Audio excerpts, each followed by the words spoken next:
jetons un œil, venez avec moi, nous allons visiter un des versets les plus sublimissimes, quelque chose de majestueux, que vous connaissez, et je vais vous lire en hébreu et en français.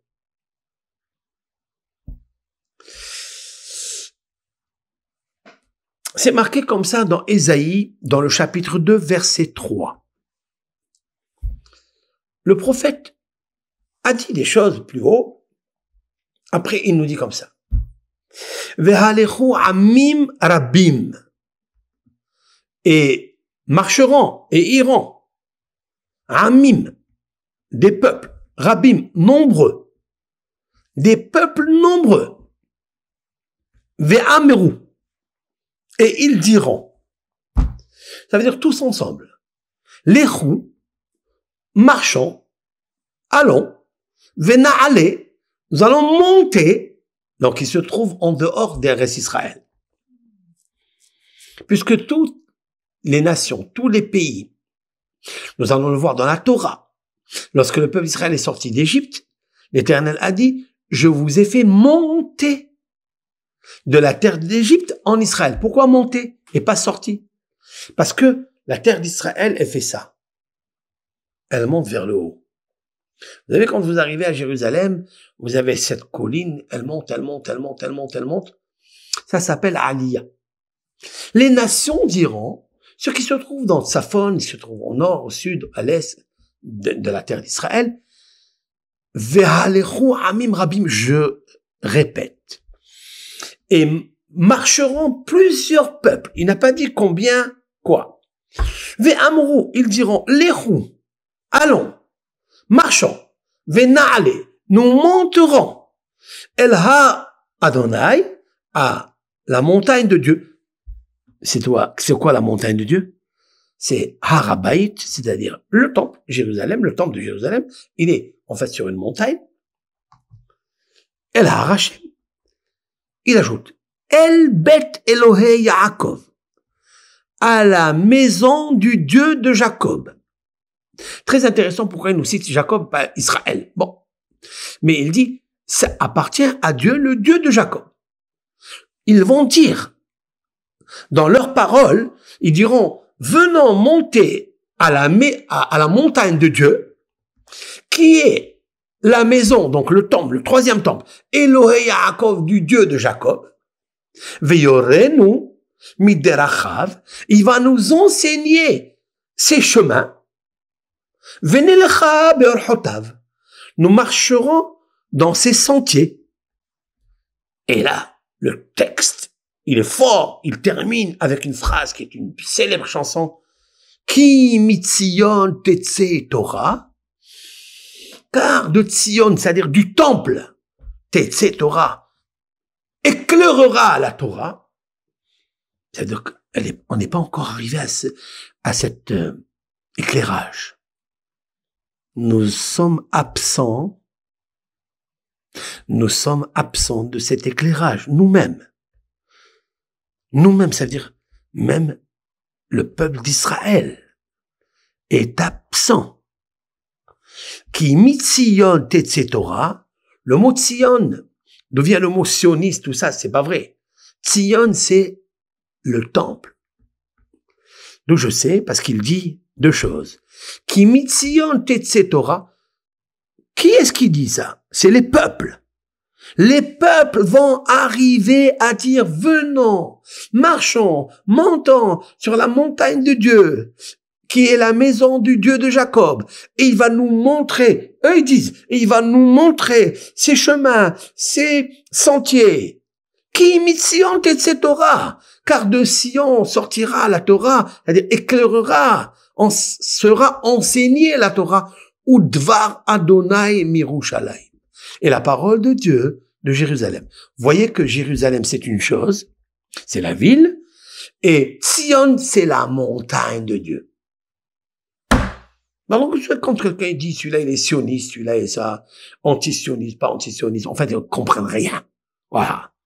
Tous ces fabulateurs, ce sont des interprètes qui ont mal compris à cause d'une génération qui a mal transmis, mal interprété. Et là, le texte, il est clair, plus clair clair que l'eau de Béroche, ça n'existe pas. Regardez. Ce sont deux choses. Tzion, c'est écrit dans Ésaïe. C'est pas ceux qui habitaient, ceux qui sont entrés en Israël, ceux qui ont gagné la guerre il y a 75 ans. Tout ça, c'est un prénom ou un nom qui est emprunté de là. Le mot Tzion est collé à la Torah. Ki mitzion tetse Torah. On dit pas ki mitzion tetse, je ne sais quoi, la politique. Non. Aucune politique ne sort de Tzion. C'est la maison de Dieu. Qu'est-ce que la maison de Dieu? C'est la maison où le prêtre, Aaron, rentrait là-bas, tout seul, un seul jour dans l'année. Le jour du grand pardon. C'est-à-dire, c'est un endroit, on peut pas rentrer quand on veut. Même si on est les grands prêtres. Même si on est Moïse. On rentre pas là-bas. C'est pas un endroit où on fait de la politique. C'est un endroit de prière. De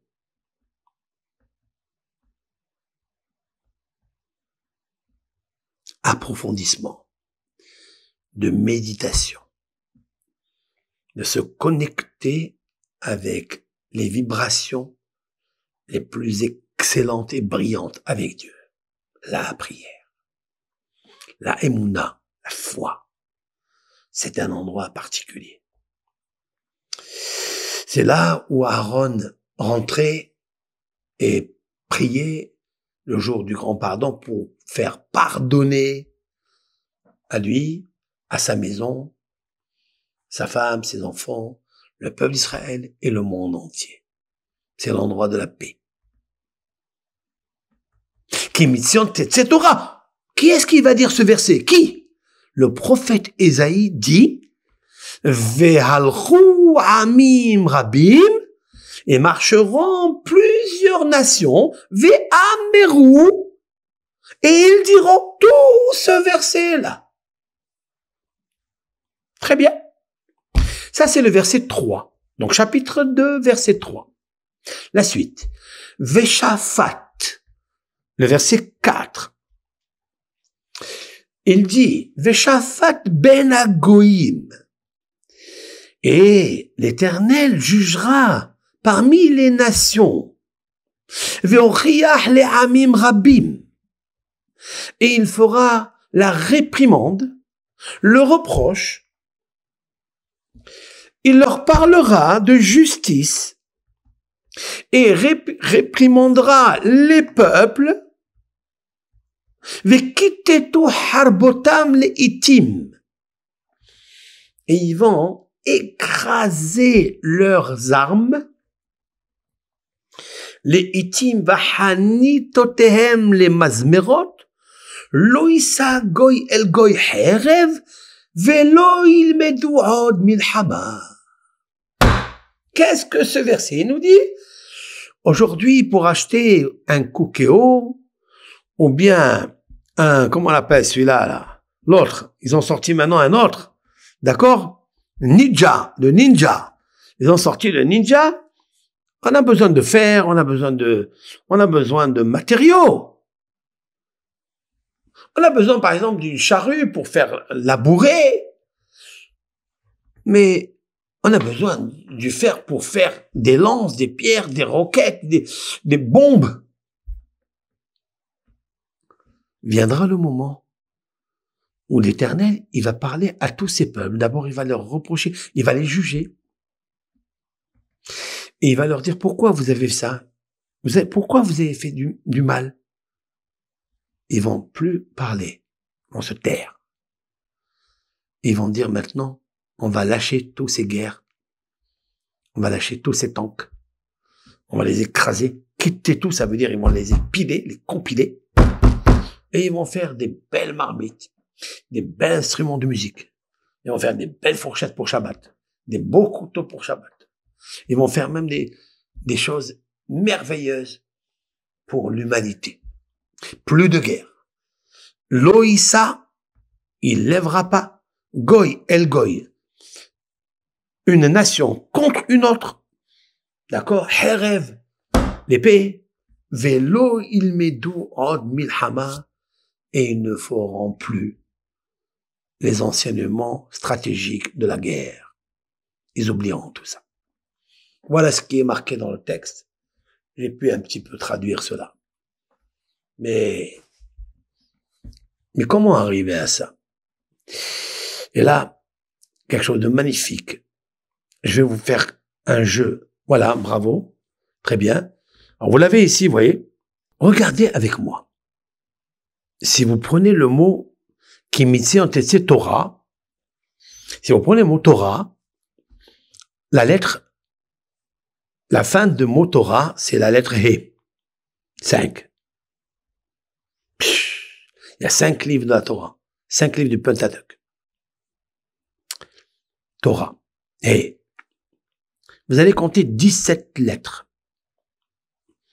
17 simantov. 17 est un chiffre de bonheur. Est un chiffre de paix.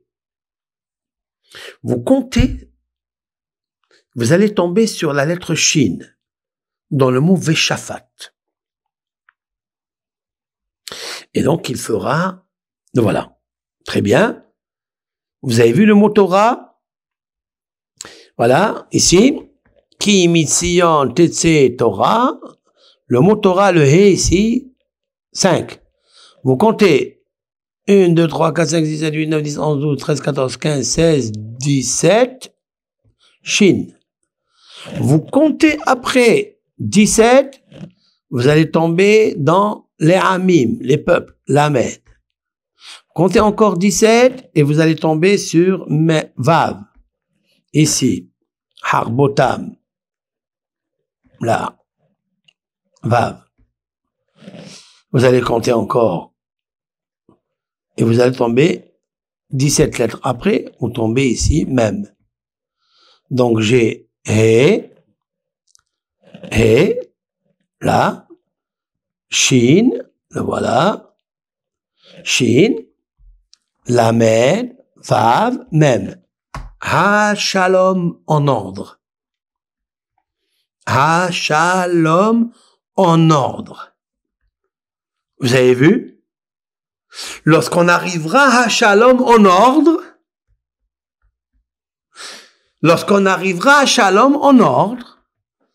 alors les goïms monteront et les nations, et beaucoup plusieurs nations, c'est en train de se tramer, c'est en train de se tisser, de se broder. Puisqu'il y a eu, d'accord, les accords d'Abraham, c'est déjà extraordinaire. Il y a d'autres pays qui vont entrer dans le scénario, dans ce pacte, dans cette alliance. C'est très intéressant. C'est très intéressant. Les nations vont dire, venez, on va monter. Alors la question, elle est pourquoi? Qui leur a dit ça? Qui nous a dit que c'est une vraie prophétie? Le mot est le chiffre 17. Tov. Lorsque vous prenez le mot Torah, qui mitzion tetse Torah, la lettre He, qui a 5 livres, vous comptez 17, vous trouverez donc 5 fois le mot, la séquence de, le saut de 17, ça fait Ha-Shalom, la paix. Ça, il faut, pour le trouver, c'est comme quelqu'un qui jette une aiguille dans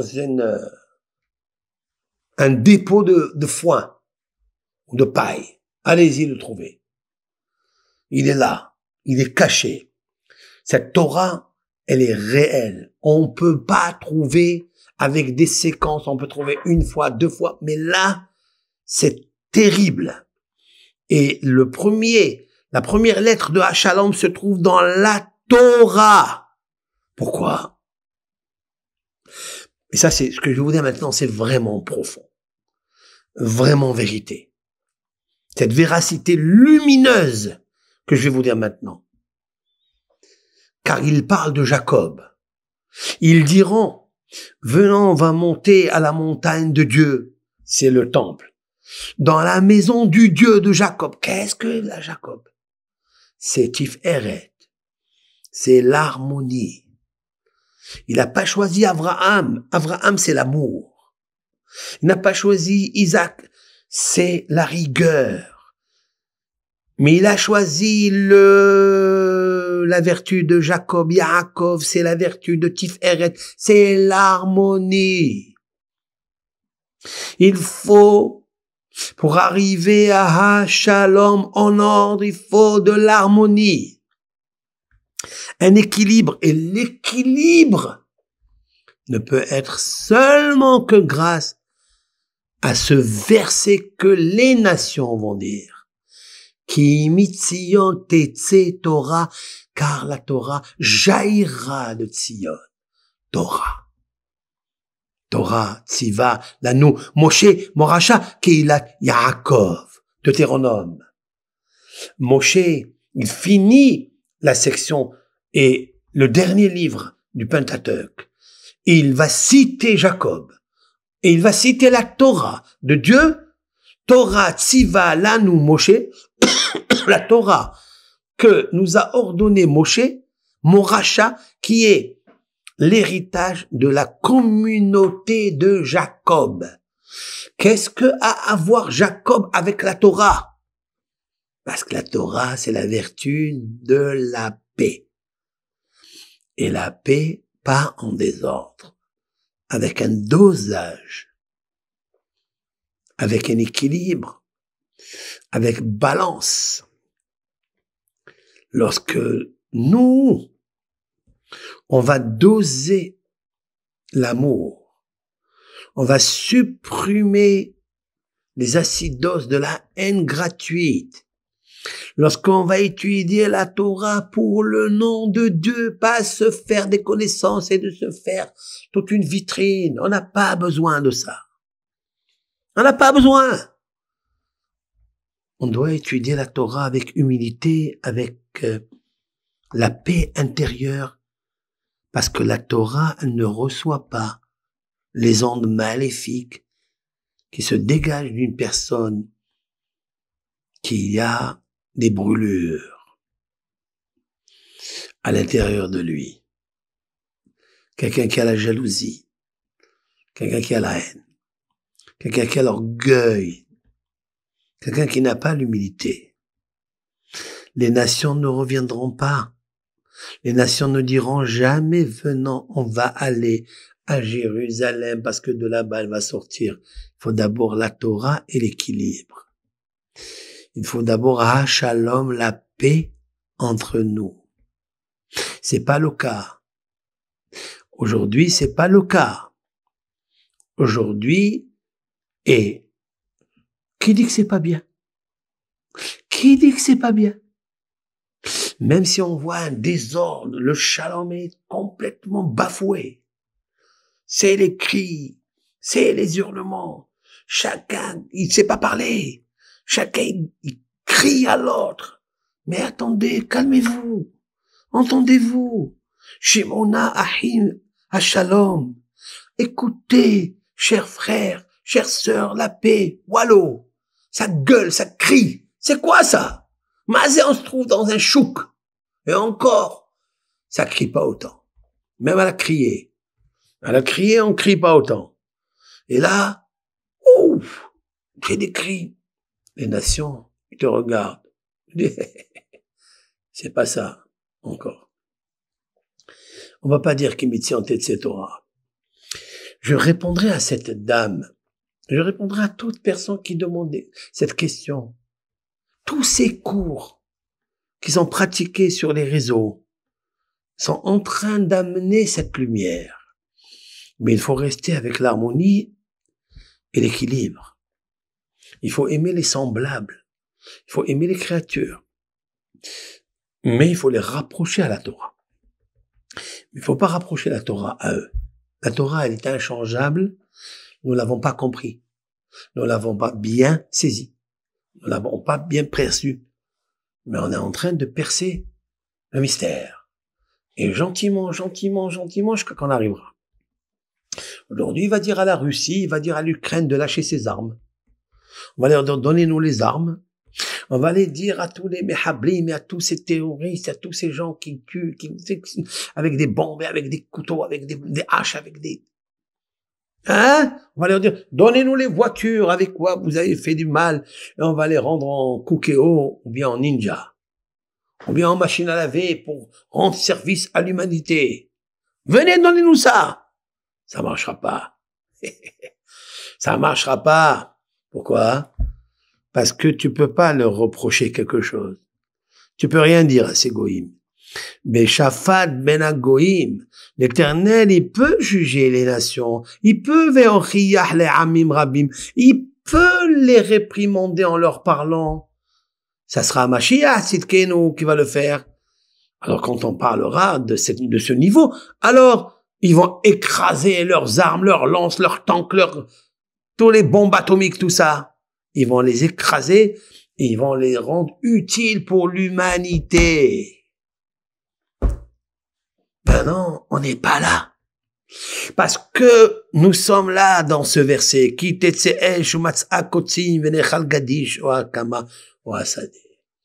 Là, le feu, il sort et il dévore le champ de l'autre. Il tue, il verse du sang. Et là, c'est le shalom en désordre. Pourquoi? À Moshe. Je veux gouverner. Ce sont les monstres de ce monde qui veulent, qui disent qui tu es, toi, Hachem. Qu'est-ce que tu es en train de nous raconter? Il parle avec un coup très hautain, avec une bouche pleine de ruses et plein de médisance et de blasphème. Comment vous voulez leur faire des reproches? La solution est Shalom.